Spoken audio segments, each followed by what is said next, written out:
Yes, guys, I'm Si. Welcome to Cardiff City World. The best striker in the league currently on form visits the Cardiff City Stadium this weekend, whilst one of the informed teams in Cardiff City, one of the informed managers, and Rhys, will take them on. It's going to be a very interesting game. Norwich got a couple of players out. Cardiff got a couple of players out. Can Rhys continue what has been an exceptional start to his Cardiff City managerial career? Will he get the job till Christmas, till the new year, till the end of the season even? We discussed that yesterday night, myself and Matthew. And today we shall focus on the Cardiff versus Norwich game. I had to preview this week. Pre-record this week, but next week we should be back to live previews. So as is tradition, we're going to, first of all, we look at Cardiff City's opponents, and then we kind of go from there. But before we do, I wanted to look at a couple of key facts from the game. Cardiff currently sitting 20th, while Norwich sitting 8th. Total points, Norwich have 18. Cardiff have 12. So there's actually 6 points between 8th and 20th. This championship season is going to be absolutely insane. They have scored exactly double the amount of goals that Cardiff have scored. So Norwich have scored 22 goals this season, whilst Cardiff have scored 11. Cardiff have conceded 18. Norwich have conceded 16, which is something I think we should bear in mind. Norwich do concede goals. We've had 108 shots this season. They've had 102. 52 of ours have hit the target. 48 of theirs have hit the target, which is interesting. We've had more shots and more shots on target, but they've scored more goals than us, which is very, very interesting to me, and more shots off target as well. But that's interesting to me because it goes to show that having a top-level striker who's in form and on fire is massive. And that's why it's such a blow for Cardiff to have Robinson injured, because he looked like he was going to go on one of those runs, which would put him up there. Let's have a look what else we got. Points gained from a losing position. Cardiff 1 and Norwich City 3. So they've picked up a win from a losing position. Cardiff picked up a draw. So it's important really that Cardiff don't get ahead of themselves. If they were to get an early goal, Norwich are possible, are very capable of coming back. But points dropped from a winning position. Cardiff City have dropped 5 points from a winning position. Not too bad. This season, Norwich City have dropped 10 points from winning positions. So what that tells you is that Norwich are very capable of losing the football and losing points. Their passing accuracy is pretty much the same. Cardiff's is 81.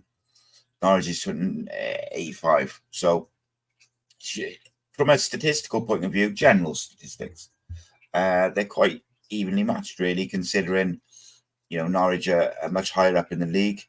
In terms of form, Norwich are unbeaten in 6, but 4 of those are draws.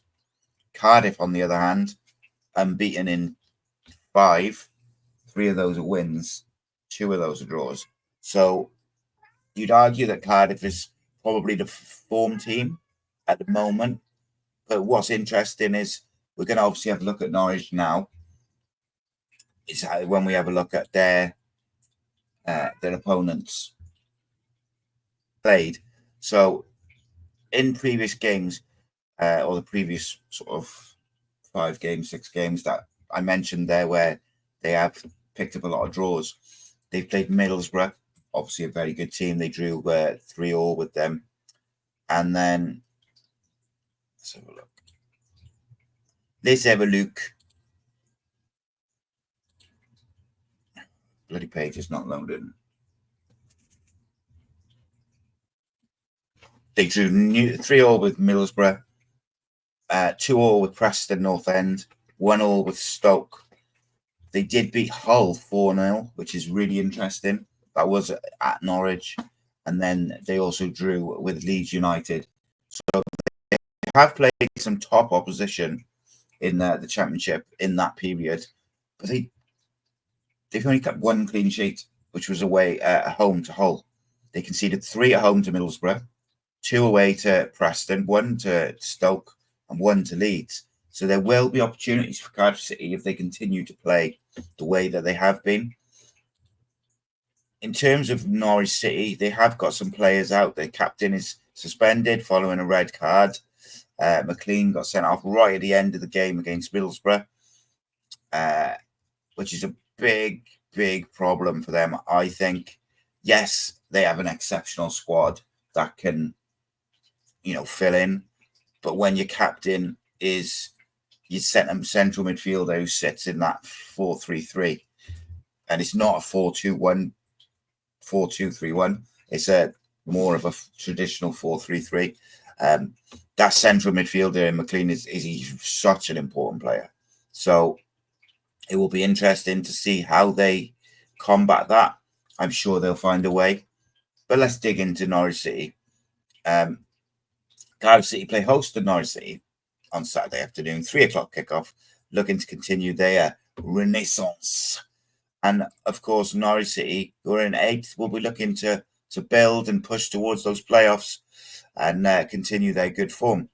Norwich are another team who are on a lengthy streak without defeat. Jonas Hoff-Thurup's side are going 7 matches without losing in the second tier. Some momentum has been lost, however, with 4 draws featuring during that run. The Canaries have valiantly fought back for shares of the spoils in their last 2 matches. After drawing at Preston 2-2, Norwich found a long-standing unbeaten run at Carroll Road at stake, but they've valiantly fought back from 3-1 down against Middlesbrough to come back to get it at 3-3. Those 2 goals in that last 19 minutes will certainly have given them a lift, but I think it will have been a little bit frustrating to draw the last 3 games. So they'll be keen to make a difference now and then look to push on. In terms of their team news, they will be forced into at least one change, with obviously, as I mentioned, Kenny McLean starts a 3-match ban for his red card. Jacob Sorensen would probably be the replacement for him. Christian Vashnet and Tony Springett are 2 players who may feature in the squad, depending on what direction the manager decides to take and also how they've done in training this week. In terms of the lineup, as I mentioned, it'll be a 4-3-3. I think a lot of it picks itself. I think it'll be George Long in goals, Fisher right back, Duffy and Cordova as your centre-backs, a real strong centre-back pairing at this level. Doyle at left-back. I like Doyle a lot. Ben Slimane and Macondes will be the sort of left and right of the 3. And then, as I mentioned, I think most likely it'll be Jacob Sorensen coming in the middle there, in between them 2. And then up front, you'll have Krynak, Sargent, and who, in my opinion, is or certainly on current form, Sands up top. And you've got to give players credit where credit's due. Borja Sands is the top goal scorer in the Championship at the moment. He scored 10 goals, 2 assists. He's played just 12 games. Scores sort of every 85 minutes. Well, that's debatable depending on what website you go to. But according to the BBC, it's more like every sort of 106 minutes per goal. He also has had only 37 shots. His goal conversion rate is about 27%, and his accuracy is about 41%. So there is more accurate strikers in the Championship. Duncan Watmore, for a start, has got a 56% accuracy rate, but Sands is the one who gets the goals. I do believe if Cardiff, whilst Norwich do have a dangerous team, there's a couple of players in there which I really like. I like the way they play. They try to play football the right way. But if you look at it, McLean in the middle is a big loss. Macondes is a real good player who plays on the left hand side of the three, just behind Sands. You got Sargent is good, Krynak. I really like their fullbacks, Doyle and Fisher. I like their back four actually, Doyle and Fisher at fullback, and Duffy and Cordoba. But they've also got some players off the bench. I mentioned you've got Jacob Forson. They've also got Amari Forson, former Manchester United winger, midfielder, can play as a 10, can play as a winger. Very dangerous on his day. Hasn't quite got going, I would say, is a fair assumption at the moment. But I think he's shown a little bit for Norwich this season. He's definitely got something about him. Definitely got the talent and the ability. Don't play and get to United's first team with no ability. He's only 21. I believe he's a Ghana international as well, but I'm not 100% sure on that side of things. But he's he's a very talented footballer, and is it Ghana? He's a very talented footballer. Can play as a central midfielder, can play as a winger, can play as a 10. Can kind of can do it all. So it'll be interesting if Norwich will start to find. Sorry, he's 20, not 21. I thought he was 20. 21. He's 20. So he is someone who I think can be a danger player for them, but I'm not sure if he doesn't seem to be starting at the moment. So he's a tricky player. He's an England under 20 international. Apologies. My notes were wrong. So he is a dangerous player. He is someone who could cause some issues. Moving on to Cardiff. This is where I think it gets interesting, because last Saturday I thought that Omar Rhys should have made a couple of changes. Not to drop anyone or anything like that. I just felt he needed to freshen it up, because we played 3 games. It was our 3rd game in a week. And I just felt like they were always going to be a bit leggy and a bit tired. I thought a Bagan, a left back, or Siopis would have been beneficial to us. So whilst we have a few issues, I don't think Robinson will be fit. Be surprised. Kinatete is pushing for a space. It'll be interesting who Omar Rhys decides to play, because he's going to have to replace Robinson in some fashion. I've got a feeling he might go with Al Ghazi up front from the start, with a Willock or an O'Dowda on the left, and then maybe push Bagan into left back. Because I just think, Atete's only been training a week. It's a big ask, but it would be interesting to see Atete in this system. I know a lot of people have written him off, but I'd like to see him play where he's not isolated.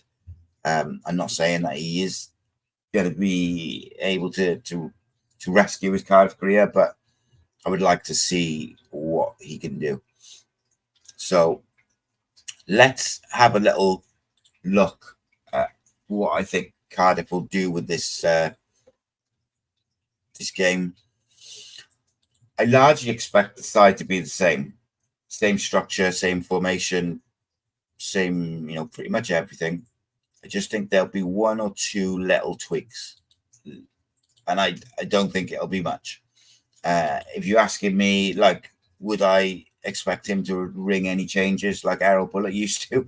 No, I wouldn't at all.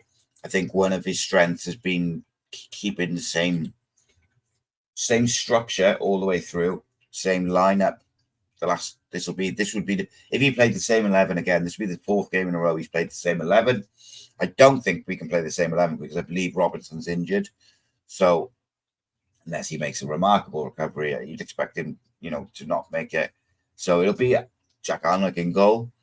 Perry NG is suspended. So who goes in at the right back? Personally, I think Callum Chambers will move to right back. And Jesper Darland and Gutas will play as the centre back pairing. Left back, I think, will be Joel Bagan.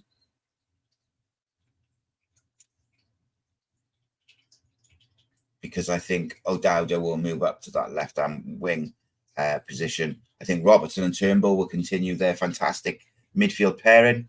Ollie Tanner on the right, Colwell in the middle. Why don't break what's not fixed. Don't break what's not fixed. Don't fix what's not broken. Tanner on the right, Colwell in the 10, and then I think O'Dowda will push up to the left wing. And then up front will be El Ghazi, I believe. And obviously I'm guessing, but I think doing that it gets Bagan some game time, which I think he deserves. Gets Jesper Darlin back in the side, moves Chambers over for NG. Chambers has looked good. And then in terms of the others, it means you haven't got to change the way we play. So one thing that we've been very good with Cardiff City is rotations, fast passing, getting in behind, stretching the pitch with the wingers, and general movement in and around the box and off the ball. If you put in a Matty or you put in a Kanga up top, who would be the other two fit strikers, I think you've got to change the way you play to a certain degree. Whereas if you put El Ghazi there from the start, he is more than capable of continuing the way we've played, links up really well with Colwell, can get in behind. He has found himself quite central a lot anyway.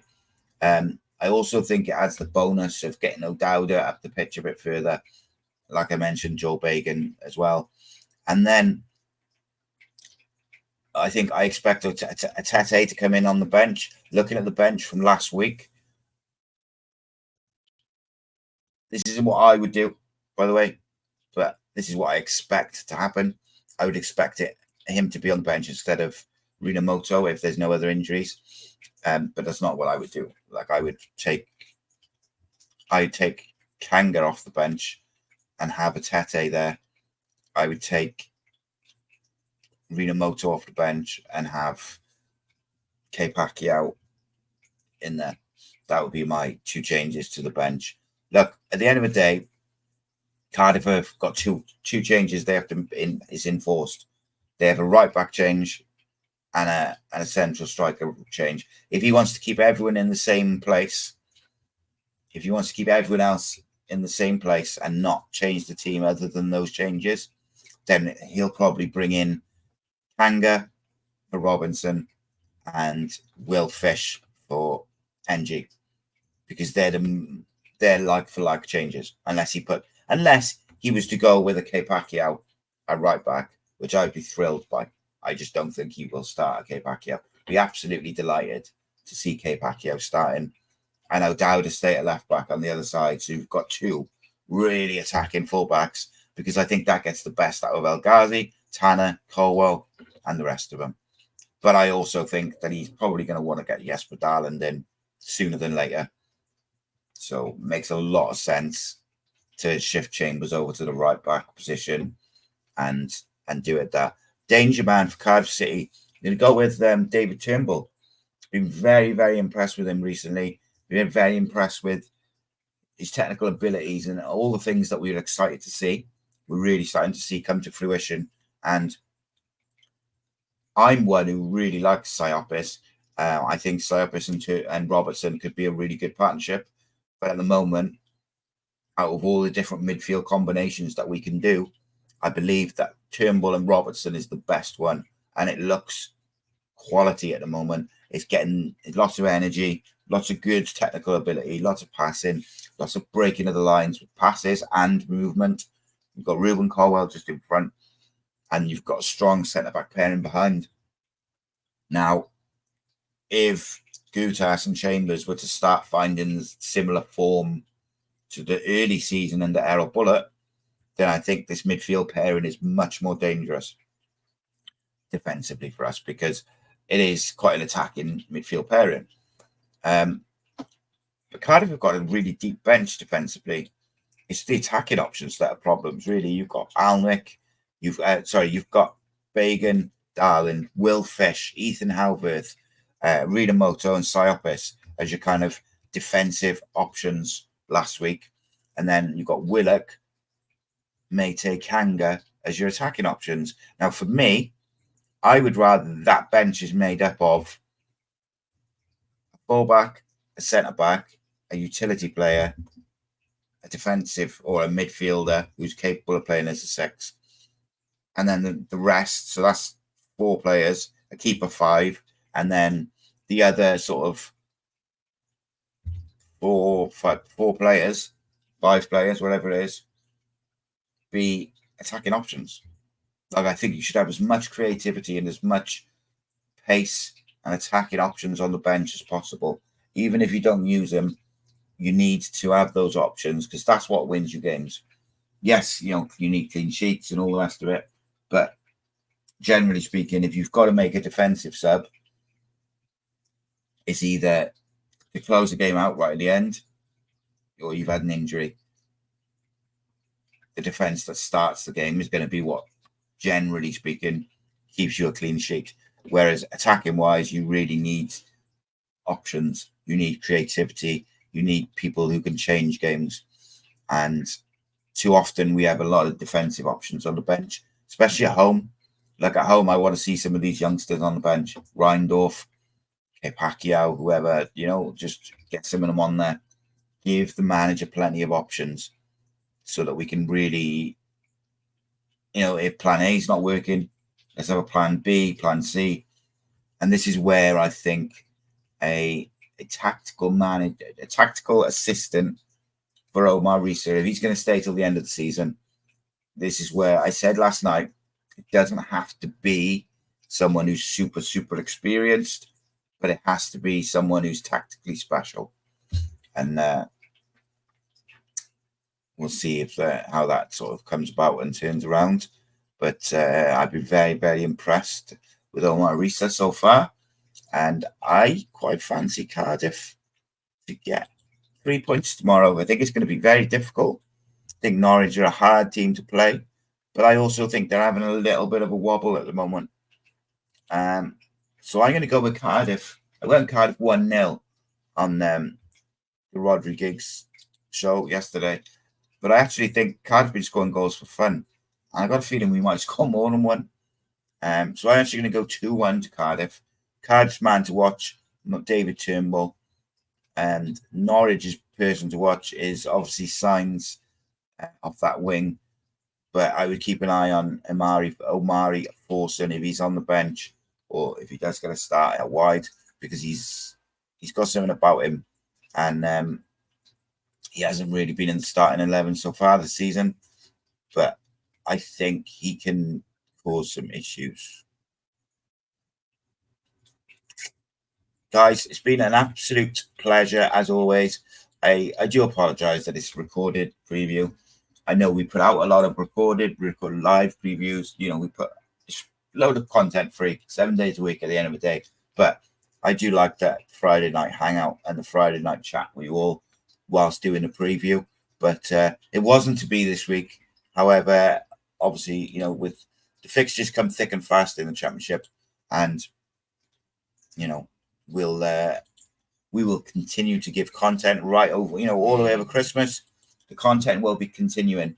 There'll probably obviously be some pre-recorded content during the Christmas period because the guys have got families. I got a family, got kids and stuff like that. But there will be Cardiff City content 7 days a week all through Christmas. There'll be a Christmas Day special, which I'm hoping we're recording next week over in Studio Replacey. But yeah, so we got Norwich City tomorrow. There's your preview. Please let me know what you think the starting 11 will be. Who you think will be in for Perry NG. Who you think will be in for Robinson. What you think the score will be. Can Omar Rhys continue his good form? And then obviously next Wednesday, we've got Cardiff versus Luton. We'll get a preview out on Tuesday night for that. That'll probably be a pre-record as well, though, because Tuesday is my day off. So it's where my boy has football. But we'll definitely have a preview on Tuesday night. And then with Blackburn on the Saturday before my birthday. So, guys, been a pleasure. Thank you very much for your time. Really appreciate you. Please make sure you're subscribed. Please make sure that you follow on social media. You tell all your friends. Spread the word about Cardiff City World. It's only going to get bigger. It's only going to get better. And it's only going to get more intense, because the more it grows, the more content will be. There'll be more videos coming out each day, and it's just going to get bigger and bigger and bigger. Really appreciate you. Take care. Spread the word, and I'll see you in a bit. Peace.